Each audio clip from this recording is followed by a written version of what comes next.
Hi, our guest today is five-term selectman Brian Murray, who is a candidate for re-election in the April 5th town election. Brian, welcome. Welcome. Kevin, Al, thank you. Nice to be here with you. So the famous question is, Yeah. why are you running? I don't know. I think it's a genetic defect. That explains a lot. I mean, you know, there's a lot of projects that I'm involved in, and you know, Kevin knows he covers just about everything in town. Primary right now is the youth center, the Armory renovation. It's a key time. We're really, you know, trying to finish it off, work through all the details. I don't want to leave that before it's done. You know, beyond that, I think on a broader picture, I think the town is looking at some unprecedented growth, primarily I think spurred by the Milford Regional Medical Center. That's going to open up a whole host of development decisions that are going to be coming down the trail over the next year or two, and I'd like to be a part of that. I think that I have the experience, I think I have the work ethic, and I think I have the best interests of the community in mind, and I'd like to contribute. Well, let's see, 5 terms you've served? Yes. Wow. As selectman, 12 years on the school committee prior to that. So you have some experience. A little bit, a little bit. But you know something? The older I get, the more I realize I don't know. Yeah. Well, And I mean, it's true, you know, parenting, it's true in my work, and it's certainly true in government service. Things that, you know, I thought were black and white at one point in my life are now just fine shades of gray. I actually agree with you on that one, but because I find there's a lot of people in certain positions in government or even private business that don't realize what they don't know and are acting on, Sure, I don't want to say ignorance, incomplete knowledge. sure. well Yeah. I've told that to several people. I've said, you know, an elected official's job is not to work in the black or the white area, but an elected official's job is to work in that gray area. Absolutely. To find that middle ground where everybody gets a little bit of what they need, but also makes some sacrifices. And that's what a good selectman or anybody in local government. Yeah, I think you really need to be able to see, digest, and I think empathize with the different points of view on both sides.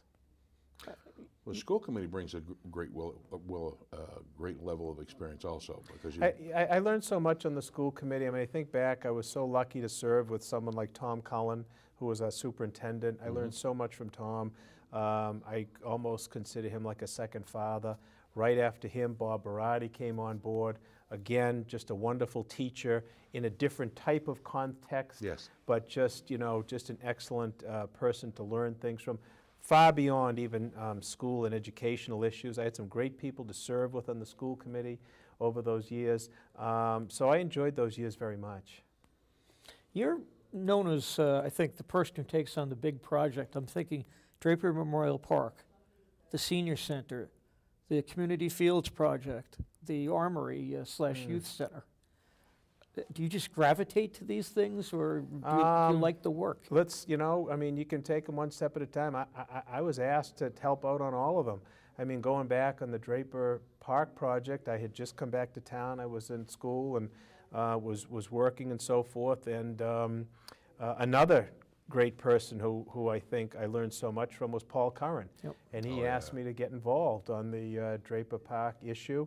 And I did, and I know you remember it, and it was quite a controversial issue, but I think that it turned out very well, and certainly over long term, it's been a remarkable part of our town. Ruth Ann Bleakney, the senior center director in the early 1990s, got a hold of me. She said, I heard about you on the school committee. I know that you're doing some things. Would you come down and help me at the senior center? That led to the evolution of the senior center building committee and the current senior center that we have today. How people forget that was literally a shoebox before that building. Gosh, it was embarrassing. And you know, one of the big things on that, I think we've talked about that before, you know, again, but to your point, people don't know what they don't know. So with the help of Ruth Ann, we organized a bus tour, and we went to 3 different communities. We went to Beverly, Danvers, and Saugus. And we said, folks, this is what other communities are doing for their seniors. And we had about 55 people on the bus. They brought that message back to Milford, and the rest was so much easier to do. But that also involved cleaning up the hazardous waste dump. That was an old shoe factory Right, there. right, and that was the contaminated land. We were still on the DEP list. We were paying about 10 grand a year just in penalties because the tank had been removed, but the oil was still in the Contaminant was surface, still underground, yep. underground. So we looked at a few sites, and again, that was a highly criticized site because that neck of the woods at that time was not very appetizing. And one of the criticisms was, well, you can't, build it there, it's a dump, and also if you put it down there, it's not a safe place for senior citizens. But I think it's a good example of how municipal decision-making can clean up private neighborhoods. So if you look at that area of town now, That's pretty thriving. after Yes. the senior center, it's really, it's economically thriving. So that's It must be thriving because all the customers park in the senior lot at night. They do, and that's another issue. It's a better issue to have than what we had before, but it's still That's an true. issue, And the field project, it wasn't something that I initiated. I had some very dedicated and frustrated school employees who contacted me and said, the school committee's not listening to us, the administration's not listening to us, these fields are an embarrassment, can you help us? So I used that to put together a committee, and we went forward, and that project got done. It was the late Paul Siva that asked me for help at the youth center, and I was, glad to get Yeah. involved with it and do it. So, I don't know. It's things that I think need to be done, and if people, ask for my help, it's hard to say no. Right. Some of those projects were absolutely fantastic. The youth center is, the quality of the youth center when it's complete is going to be fantastic. And you haven't been through it. No, I haven't. It's I know gorgeous. I've been involved. You have no idea. I'm looking forward to seeing it. It's a restoration of that building, almost complete. It's a remarkable, I think, turnaround and incorporation of the town's history and retrofitting it to today's use, which is to keep young people active and healthy and involved. Oh, I think it's and- fantastic. And not only that, but you saved an architectural gem. Right. Yes. There's very little difference to the outside of that building. The entryway is more glass than Right. solid door, and the little parapets and turrets had to get lowered to stabilize the building. But Right. they don't take away from the fact Oh, I of think that it's- building. I think Right. that's the project was, and obviously I was very supportive of that project. Yes. I yes. think it's fantastic, and it'll be a star in the community. And again, that's, a centrally located facility, so it can only contribute to the vitality of your downtown. Absolutely, and it also goes to an issue that every large community and small community is dealing with, is what to do with youth. Right. How to invigorate a downtown and how to give the youth someplace to go rather than be involved in crime. And I think you made that point on the Milford TV debate the other day, was basically when you have after-school athletics, Sure. or you said drama or the youth center or something, Yeah. the kids aren't out on the street. Yeah, my kids were fortunate enough to be involved in athletics. My and also music. And my youngest was involved in athletics, but also the theater. But you could see the same theme in any one of those organizations, regardless of whether it was music, athletics, or theater. It's a team, and it's a social awareness, and you see these kids grow together. You see that down here at the studio, Right. the way the kids work together and really develop and learn that decision making and how to deal with things. and That's what it's all about. involvement in their own community. Yes. Which it really is what makes continuity from youth to age, to be involved, to reinvigorate not only the youth, but to have them engaged in what's going on in their local community. Absolutely. I think it's critical, and that's the future leadership of the country and of the community, are those kids that are sitting there. And so if you re-engage them and keep them engaged in the local community, it has nothing but a positive outcome. Absolutely not. And that was one of the encouraging aspects of the town meeting when we were asking for support for the youth center. There were many young kids that were out there holding signs, at the town meeting, supporting it. I thought that was great. Now, the next one that's going to come to a head here pretty quick, and probably tomorrow night, is going to be the bus. Yes. transportation. Tomorrow night? Is it tomorrow night? Oh, I don't know, yeah. It'll be one of the nights, Yeah. soon. Yep. You know, I think that will complete the circle, I think. That's my opinion. Yeah, and you're a very vocal proponent of the service. Yeah, I think it's time for Milford as a mini urban center to really recognize and come into the new millennium that, you know, public transportation is really where we ought to be going. And again, that's something that, you know, Harold Rhodes, the chairman Right. of the Commission on Disability, asked me to help him on, and I was glad to do it. So we're trying to work through that process, and I think, like with any service, I think we really need to crawl before we can walk. Oh, absolutely. And, you know, let's get it on board, let's start it out, let's get the awareness up and running, and let's see where it goes. But, you know, your major employer is looking for it. I mean, I think it's a great way to start bringing in an influx of people for businesses downtown. There is a large segment of the community that is homebound, and they need that transportation. So I think it's a good service. I think it's something that we ought to offer. Yeah, it's very hard. Al and I both grew up in areas where there was public transportation and are used to using them. That it's very hard trying to explain to somebody the idea of, like, well, there's a bus schedule. Yeah, you go stand on the corner, And get on yeah, the you bus. might have to walk a half mile to the bus stop, and the bus is going to come by, and here's when it comes by, not just for you, but for Right. everybody. Right. And yeah, it you know, you may have to wait a half an hour for it to come back, and it's just so unusual when you've grown up with it. I mean, I find the fact that it's not in this region unusual, Right. as opposed to. Well, the dilemma is congestion and traffic patterns and that kind of stuff, and we have to take some action as a government, as a community, to reduce that, because it's only going to get worse. Sure. So we need to start to think about overcrowding the roads. I mean, when I came here 27 years ago, the streets weren't as crowded as they are today. Absolutely not. And it's getting worse and worse. If you try and drive through Milford, downtown Milford at 5:30 or 5 o'clock, I mean, it's a tough. It is. But I'll tell you It is. something, I can remember when on, you know, a day before Christmas or 2 days before Christmas, you couldn't get through, and we're talking 30 years ago. Yeah. You couldn't get down Main Street in Milford because everybody was Christmas shopping on Main Street. On Main Street. And now I've noticed, you know, in the last 10, 15 years, it's like a ghost town, and you zip right through it on your way to, you know, Framingham Sure. or somewhere else Sure. to do your shopping. And I would much rather do it downtown. Well, that's Sure, the dilemma. Big sure. box stores have done that. They've really killed the center of small towns, and somehow, and I don't know what the solution is. I don't know what the answer is, but it's going to be an issue that we need to deal with as a community. Is how to rejuvenate that downtown. I don't know what the answer is. Well, what's interesting is, as you referred to the hospital, you have a 3-story medical building going up on the opposite corner Right. later this year. Right. Down where the old Robertson's Carpets was, they just tore down the building. That's a 2-story brand new medical building. Right.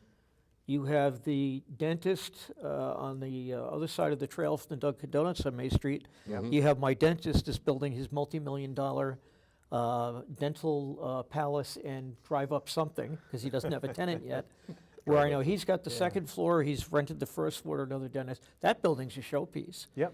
And Yep. it just seems like medical is What coming, and it Sure. was, that whole area near the hospital was rezoned for that. Right, right. And you'll see spin-off from that medical service. So, you know, I guess, you know, downtown is not going to be maybe what we remember it to be, But it'll be but something else. what is. And I think it's important to evolve with the times to try to adapt what you have for the environment that you have at the present time. So if we're going to be getting, you know, that kind of medical offices, what do we need ancillary to try to To service these support places? that, right? Absolutely. And I think that's what you're going to be evolving into. So, you know, maybe it's not the place where you can go down and, you know, buy a necktie for your dad like I used to do at Dollar Saver. Right. But, you know, it's the type of place where you can go to a restaurant, or if you do, you see your doctor, then you can stop over the drugstore or something. So, you know, it's just an evolution. Yeah, the dilemma is that, and what takes insight is to understand and to look down the road into the future and see what's happening. I don't think 27 years ago anybody thought that Milford would become a central location for one of the top hospitals in the nation. It's amazing. And so Especially when you consider a lot of the smaller private hospitals have died. or got Subsumed. engulfed by a larger system. But, you know, when you look at the cities, you know, the key in the cities is the mixed use. Yeah. The mixed use. So you see the big apartment buildings or the big buildings, but it's got all commercial right in there. So it's a mixed use. So I think, you know, if you want to try to continue to invigorate Main Street, you've got to look at a better mixed use. Well, the town meeting turned down the idea of the, you know, was it 20 to 30 apartments? Right. Twice, and I don't think the planning board has the appetite to bring it back. Right. But I also think, you know, people's fears of what would come there didn't take into account the amount of money it would take to make those buildings up to modern code with Absolutely. elevators and everything. You weren't talking about 35 people in a unit. You were probably talking about people who just don't have enough income to buy a middle-class house. First step between that, But- step into that and Yeah, then it's sort buy of a like house. the starter, Yeah. the starter almost house Sure. at you know, Sure. over you know, several hundred Right. to $1,000 a Right. month. Right. And you'll have a lot of people who are employed by the hospital or medical Absolutely. that are going to need places Absolutely. like that that's close. The ideal place, if you have local transportation, a bus, and you have a place like that which is, you know, mid-range apartments or condos or whatever, it's ideal for people to. There are a lot of young people today who have a different mindset of maybe young people 40, 50 years ago. They don't want to be anchored to a house. They don't want Right. to have to deal with the lawn and deal with the other stuff. You know, smaller living quarters is more desirable. And no car. And no car, and they live for experiences. Right. You know, they'll be much more satisfied with a smaller living area, but be able to go away for a couple of weeks here, you know, in the winter or whatever, in the summer. So, you know, that's a different type of mindset. I think you see it a lot in the urban centers. Yes. I think the key is to try to capture it out here. And I think the Milford Regional that's going to be pulling in a lot of these younger professionals could spur that on. Absolutely, and you see that in Boston. You see that in a lot of places in Absolutely. Boston where they're building those kind of facilities where upstairs is the you know, mid-range or nice condos, and downstairs is shopping and restaurants and that Sure, kind of thing. sure. And that's the ideal situation, I think, Yes. that would happen here. It would seem. So I think, you know, the leaders in Milford, if they truly are committed to making a difference down to Main Street, then we've got to take some steps in that direction. And yes, it's a little scary, you know, we don't know exactly what it's going to do, but if you're not happy with the status quo, that's the direction to go in. Yeah. Sometimes I think making a move is better than, you know, that people question is better than making no move at all. Sure. But I agree with you on the mixed use. I want to switch gears for a second here. I've been coming to your meetings for, I think it's going on 9 years. Is it that long? Yeah. Really? Wow. How long have we had the paper in It's Milford? it's about 8 years. Okay, 8 years. Yeah. Wow. And so I've got to watch the different makeup of the board. And for a long time, you and Dino DeBartolomeus were sort of an anchor, 2 votes on some issues against 1 vote. A year ago, we had Selectman Kincaid elected, and not all the time, but sometimes you're now the minority with a 2-to-1 vote against you. How has that changed your feeling of being a selectman? Oh, it hasn't changed me at all. I mean, in fact, you know, if you look back on that, there were oftentimes when I was the 1 vote with Dino and Bill. If you think back to the Well, treasurer, it's true. If the treasurer that was appointed, you know, that I Right. voted against that and they voted for it. Now it's a consistent 2-to-1 where I'm the one on anything of any type of substance, but it doesn't change what I do. I mean, I still look at stuff the same. I try to learn as much as I can about it. I'm going to make my pitch. I'm going to say what I think is the right direction to go in. If you want to do it, fine. If you don't want to do it, that's okay too. I mean, my kids don't listen to me. Why should my board members listen to me? I can truly appreciate that. You know? I can So, appreciate that. I mean, it really doesn't change the way I approach things. It seems the one comment I've heard lately from people is they don't like the bickering on the board. And I'm not saying you bicker, but Well, you can. There's 'Cause some Will said I bicker, so. there's some stuff going back and forth occasionally. What do you say to them? I mean, you still need to discuss an issue. Yeah, I mean, you know, I think you really need to look at the product in the end. And I think if you look at what comes out of the town of Milford, particularly from our board, we're producing. We're doing work. We're making things happening. You know, changes are happening. You know, the budget is running well. So, you know, regardless of how you get there, the board is not stagnated, the town is not stagnated, business is happening and decisions are happening. Now, that doesn't mean that, I go out and have cocktails, with them after the meeting. That doesn't have to happen. But, I might not agree with them, but I respect their position. I respect the dialogue. I try to get a full discussion. We have a vote and we go forward. Well, it's called democracy. Yeah. Oh, is that what it's called? Okay, yeah. As long as you don't have demonstrations, I just wrote Yeah. my editorial on that very issue about Cal State in L.A. and the guy who was going to speak on free speech. I think that dialogue, that's what the Board of Selectmen are supposed to do. Sure. I think you have to bring all the pieces to the table and talk about those pieces, and then find that place where everybody wins a little and everybody gives a little, and you move forward. I think that's critical. Yeah. I think it's critical, and that's why you have 3-member board as opposed to a 2-member board or a Sure. 4-member board. So Sure. there's always But thankfully not a 5-member board, 'cause I don't think they get anything done in those towns. Yeah, well, that's an interesting point of view. They don't get a lot done. Like Uxbridge, and I think Blackstone has 5. And Mm-hmm. I look at that and I go, there's too many people arguing. Yeah, I don't know, and of course, I was on the 7-member school committee, and some committees are bigger than that. But I mean, it gets a point where, there aren't too many other points of view to be taken into consideration. Generally, 3 people can Right. bring in the points of view that you have and you go Right. forward. Well, what I always figure, if you guys have arguments on things, but you see you voting unanimously for something, you take those different viewpoints into account, you all agree, that must mean it's okay. I would think, sure. I mean, I look at yeah. that, especially in a case where you and Selectman Buckley tend to be the ones, let's not say arguing, just conflicting viewpoints. That when you do vote for something, to me it means this must be good, because normally they're, if they're the two that are going to go at something, but they're united on this. Yeah. And Yeah. I always actually feel sorry for Yeah. Will Kincaid, because since you do it by seniority, you go as chair, then Bill goes, he goes, well, you guys said what I wanted to say.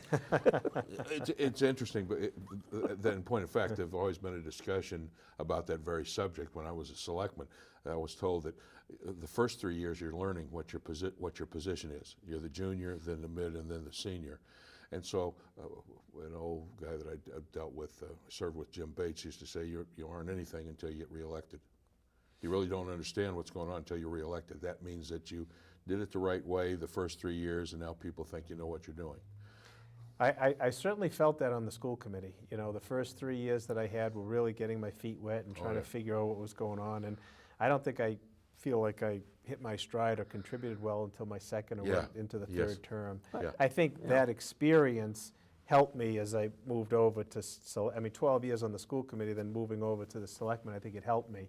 Oh, absolutely. So I didn't have that same degree of initiation, but there certainly was some of it. Well, I served on a school committee for 7 years, and then ran and was elected to the Board of Selectmen. So similar track record. And what the school committee did, it let me learn about budgeting, Sure. of governmental budgeting. And because Nipmuc is a regional district, it's an independent town politics, so Right. it's really independent. Right. And so that helped me with the budgeting profile, budgeting cycle, and understanding how things are spent and how things are done. Sure. And I think the same thing happens. At school committee, you have a smaller group that you're dealing with. Yep. Once you become a selectman, now But a you're bigger talking about a bigger budget. Bigger budget, that's right, yeah. and more Yeah. constituents. Yeah, absolutely. Absolutely, yeah, I would agree with that, sure. And it was quite a learning experience Yeah, I can see that. and fun. Do you think you're still learning as you're shooting for what now? This would be, if you've done 5 terms, that's 15 years. So That's right. You really right. want to go 16, 17, and 18. Do you think you're still learning? Oh, absolutely, there's no question about it. More and more, like I said before, I said the older I get, the more I realize what I don't know.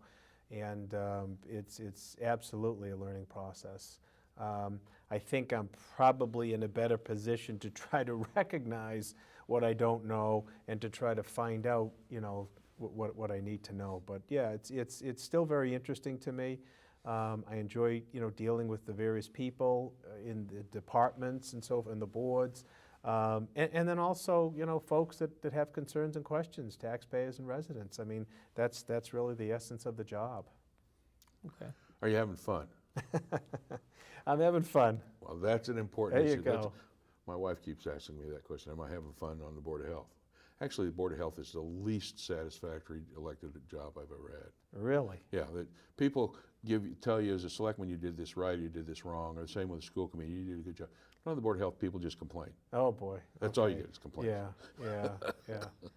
Well, that's tough. I mean, that's a big part of it, and I think you just have to realize sometimes, you know, people are frustrated. Sometimes they don't know where to go. You know, oftentimes it doesn't take much to alleviate a person's frustration. I understand, you know, something that's really got to be directed over here, and we'll say, oh, that's great, and it changes like night and day. Yeah, as long, a lot of people do not understand the operation of town government. Absolutely. And once you clear that up, it becomes much easier for them to deal with it. Absolutely. Yeah. That's a big part of it. Absolutely. Yeah. And Yeah. the other sad part, and I go with the education, is I don't think we're teaching the kids in high school now how their own government works. It's very difficult. There's so many distractions. I mean, every kid you see has got their face buried in the phone. I always say, except for Mr. Bontempo's class. Oh, okay, yeah, he doesn't allow them, huh? Yeah, Well, he teaches yeah. the government pretty well on yeah, that, but yeah. So it's tough with young people today. But you know, my youngest girl, she's in her sophomore year at college, and you know, in high school, she was all involved with her friends and really that tunnel vision. And now we're just seeing her open up, you know, and you know, in the fall, she went to a Bernie Sanders rally in Boston, and it was just great. She's energized. You know something? As long as they're involved, That's as long important. as they're interested, that's the key to me. To understand. Now, you know, I got to say that I'm heartened that she's going to see, you know, a good, solid, you know, Democrat. But if they felt that Republicans were the thing, that's okay. Make your case. Make your case and get involved. So now she's got this level of awareness that she didn't have in high school. So we're seeing all of this develop. That's a good thing. That's And a it's well, very good. I actually find that my kids read more on the internet than they read a book. Yeah. But I will sure. tell you, in terms of current affairs, they are miles beyond me where I was at that age. I mean, I what agree. I like is they challenge me to go read something they read, or I'll say, where did you read that? Sure. And I find out they're reading, you know, CNN online Okay. all day long Yep. around a primary, and I find we actually get in better discussions about events because they're more up to date. You know, I'll read the News Weekly, Yep. being Yep. older, Yep. and a print guy, and they're the digital Yeah. generation. That's it. They'll do it. Well, it's Absolutely. interesting because I've gone through the same thing with my son who's 40 years old. Okay. And just the other day, we were sitting down in the living room and having a cocktail, and we started talking about politics. And I was really pleased that he had the knowledge and the environment and the engagement of what was going on in the world and the country. Okay. I never would have thought it. Brian, we've only got a few minutes left. Yep. Here's a chance to make your case to the voters. Why should they re-elect you on April 5th? I think because I work hard and I have the best interest of the community at hand. And it's as simple as that. That's a pretty simple Okay. statement. Thank you for your time, and good luck on April 5th. Thank you. Thank you. Nice to be with you guys as Okay. always.